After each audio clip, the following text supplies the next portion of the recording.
Hi, I'm Jordan from New Balance Vancouver. One of the most common questions I get asked is how often I should replace my running shoes. It's recommended you do so every 800 kilometers.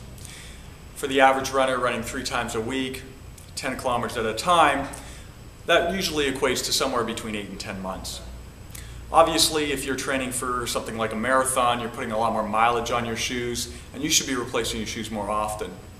Another thing to consider is if you're running on consecutive days.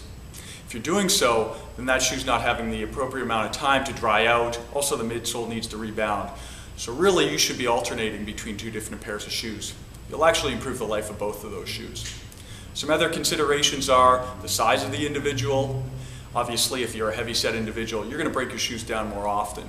Or if you have histories of having injuries, then obviously when that shoe starts to break down a little bit more, and you start feeling those pains that you've had once before, then you will want to replace your shoes more often than somebody that maybe has good foot mechanics and doesn't have a problem or a history with injuries.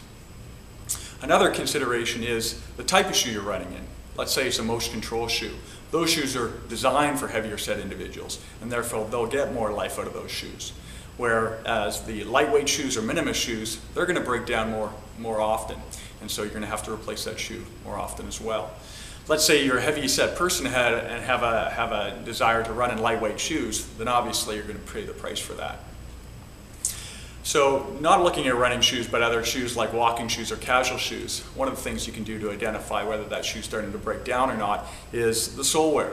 So if that forefoot of that shoe is starting to show through to that midsole or starting to get quite smooth, then obviously that's time to replace your shoes. Likewise, that heel area, if you're starting to expose foam in those areas, then you'll want to replace that shoe.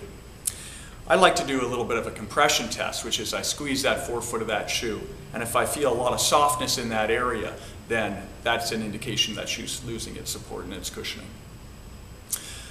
So these are ways to identify whether a shoe needs to break down and be replaced more often.